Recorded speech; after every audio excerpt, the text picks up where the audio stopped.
الحمدللہ وحدہ والصلاة والسلام علی من لا نبی بعدہ وعلی آلہ واصحابہ الذین اوفوا عہدہ اما بعد۔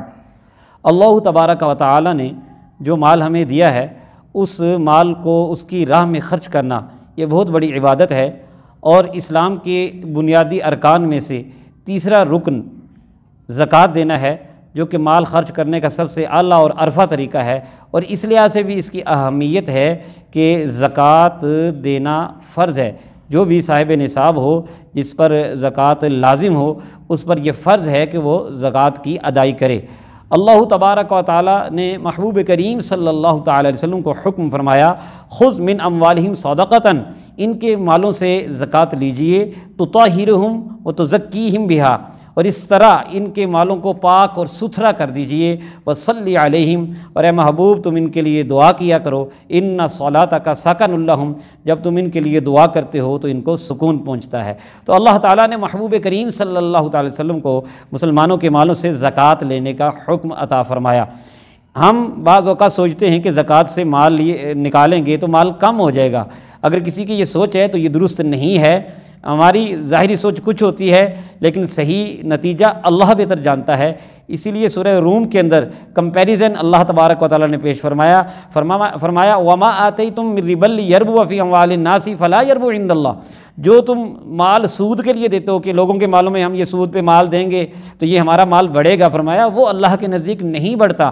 وَمَا آتَيْتُم مِّن زَكَاةٍ تُرِيدُونَ وَجْهَ اللَّهِ فَأُولَٰئِكَ هُمُ الْمُضْعِفُونَ، اور جو تم مال اللہ کی رضا کے لیے زکوٰۃ میں دیتے ہو، ایسے ہی لوگ جو ہیں وہ اپنے مال کو بڑھانے والے ہیں، یعنی ایسے ہی صورت میں مال بڑھتا ہے، اس میں برکت ہوتی ہے۔ تو زکوٰۃ دینے سے مال میں برکت ہوتی ہے۔ حضرت سیدنا فاروق اعظم رضی اللہ تعالیٰ عنہ نے حضرت معاذ بن جبل کو، جب یمن میں وہ زکوٰۃ لے رہے تھے تو انہوں نے زکوٰۃ کا 1/3 مال حضرت معاذ بن جبل نے سیدنا فاروق اعظم رضی اللہ تعالیٰ عنہ کو بھیج دیا۔ تو انہوں نے سمجھایا بھائی ہم نے کوئی ٹیکس لینے کے لیے تو آپ کو وہاں نہیں مقرر کیا نا، تو ادھر سے زکوٰۃ لیں، انہی پہ خرچ کریں۔ تو انہوں نے کہا جی کہ یہاں پر تو یہ میں نے مال وہ آپ کو بھیجا جس کو یہاں کوئی لینے والا نہیں۔ اس سے اگلے سال انہوں نے نصف مال بھیجا۔ پھر وہی سوال جواب ہوا، آپ نے فرمایا کہ یہ مال ان کا تھا، انہی پہ خرچ کرنا تھا۔ پھر عرض کی کہ حضور ان میں کوئی یہ مال لینے والا ہی نہیں بچا، کوئی زکوٰۃ لینے والا ہی نہیں مل رہا۔ اور تیسرے سال اتنی برکت ہوئی کہ سارا مال ہی زکوٰۃ کا سیدنا فاروق اعظم رضی اللہ عنہ کی بارگاہ میں بھیج دیا۔ آپ نے پھر وہی سوال کیا کہ ان کا مال تو ان پہ خرچ ہونا چاہیے تھا۔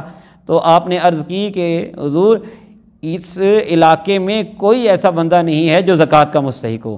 تو یہ اسلام کے نظام کی برکت ہے، زکوٰۃ دینے سے برکت حاصل ہوتی ہے، خوشحالی آتی ہے۔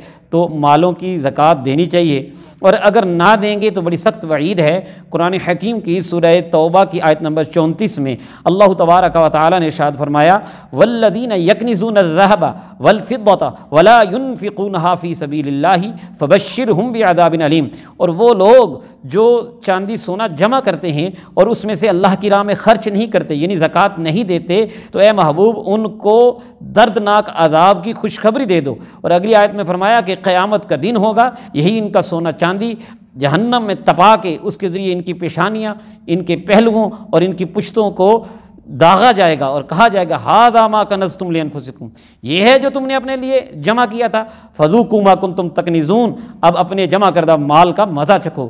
تو اس لیے مسلمانوں کو یہ توجہ کرنی چاہیے کہ ہمیں اگر ہم پر زکوٰۃ فرض ہے تو ہم بر وقت زکوٰۃ دیں۔ اب سوال یہ پیدا ہوتا ہے کہ زکوٰۃ کب فرض ہوتی ہے؟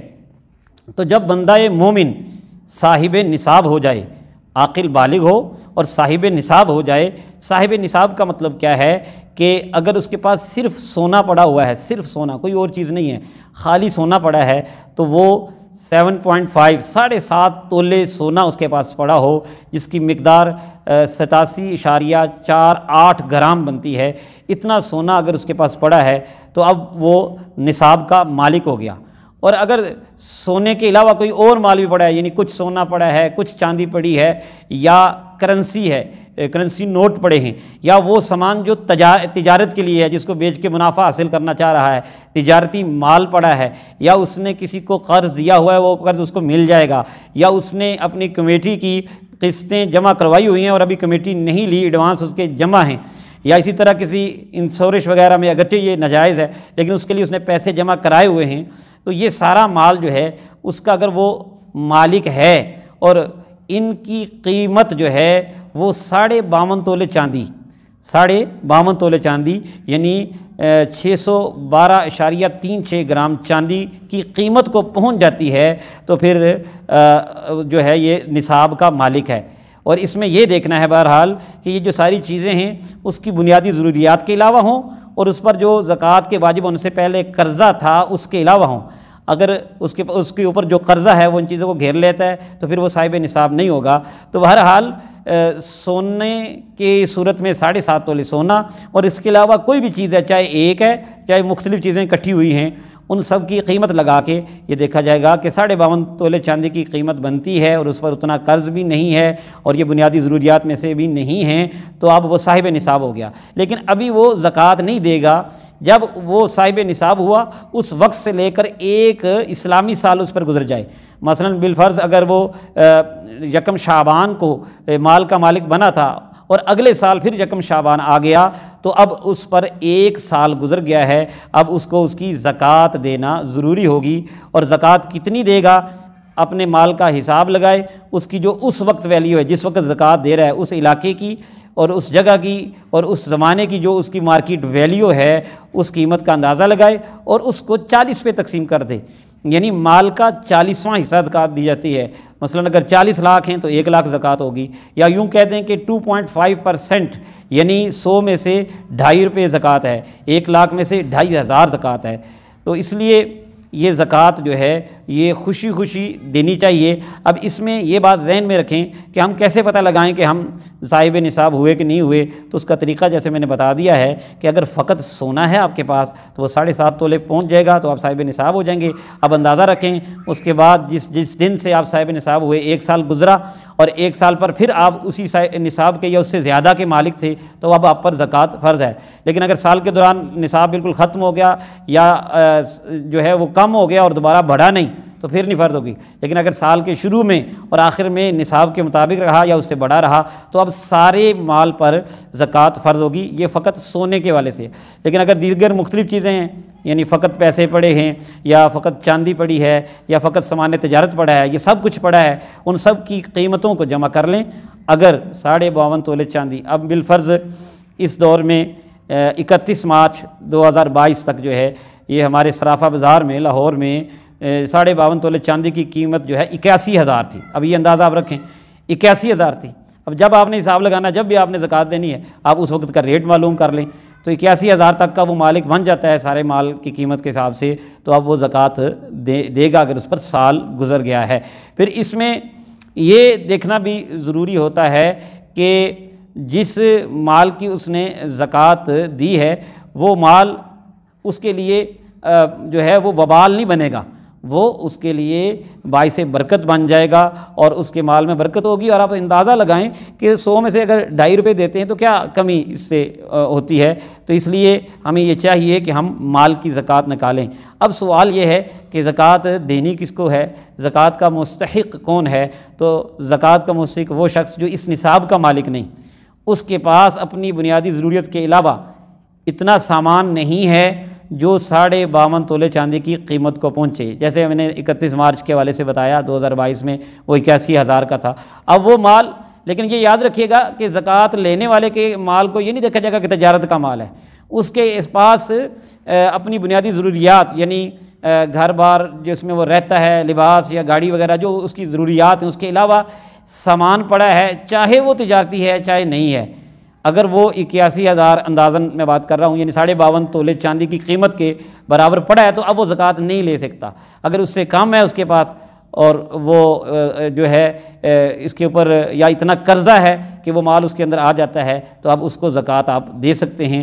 تو بہرحال یہ معلوم کیا جا سکتا ہے، توجہ دلانے کا مقصد صرف اتنا ہے کہ یہ ایک بنیادی فرض ہے، اسلام کا بنیادی رکن ہے۔ ہمیں خوشی خوشی اللہ کی راہ میں اپنے مال کی زکوٰۃ نکالنی چاہیے۔ آپ نے اپنے بچوں کے لیے بعض اوقات چیزیں رکھی ہوتی ہیں، جیسے بچیوں کے لیے سونا چاندی رکھا ہے، مالک آپ ہی ہیں، کئی سال گزر جاتے ہیں، آپ کہتے ہیں جی بچی کے لیے رکھا ہے، حالانکہ اس میں سے بھی زکوٰۃ دینی ضروری ہوتی ہے۔ تو اسی طرح جس چیز کا بندہ پورا مالک ہے وہ چاہے اس نے ابھی بعد میں کسی کو دینا ہے یا نہیں دینا، اس کو اس کی زکوٰۃ دے دینی چاہیے، اس سے مال میں برکت ہوگی۔ اور زکوٰۃ جو ہے یہ اللہ تبارک و تعالی اس سے مال میں بھی برکت دیتا ہے اور انسان کو مزید خوشحالی بھی عطا فرماتا ہے۔ اس میں رشتہ داروں کے حوالے سے بھی سوال کیا جاتا ہے کہ کس کو دی جا سکتی ہے، تو یاد رکھیں اپنے اصول، یعنی بیٹا اپنے ماں باپ کو، بیٹی اپنے ماں باپ کو نہیں دے سکتی، اسی طرح اوپر تک لے جائیں دادا دادی نانا نانی، اور اسی طرح ماں باپ اپنے بیٹا اور بیٹی کو زکوٰۃ نہیں دے سکتے، اسی طرح نیچے تک پوری جو اس کی برانچز ہیں، شاخیں، یعنی پوتا پوتی نواسا نواسی نیچے تک لے جائیں، یعنی سیدھی لائن اصول اور فروع یعنی روٹس اور برانچ، ان کو زکوٰۃ نہیں دی جا سکتی۔ اسی طرح شوہر بیوی کو اور بیوی شوہر کو زکوٰۃ نہیں دے سکتے۔ اس کے علاوہ دیگر رشتہ داروں کو زکوٰۃ دی جا سکتی ہے، بلکہ بہتر ہے کہ اپنے قریبی رشتہ داروں میں جو مستحق ہو اس کو زکوٰۃ دی جائے۔ اور ہاں سادات کرام اور نبی کریم صلی اللہ علیہ وسلم کے خاندان سے بنی ہاشم سے جو تعلق رکھتے ہیں سادات حضرات، ان کو بھی زکوٰۃ نہیں دی جا سکتی۔ اللہ تعالیٰ سے دعا ہے کہ اللہ تعالیٰ ہمیں اپنے مالوں سے اپنی راہ میں خرچ کرنے کی توفیق عطا فرمائے۔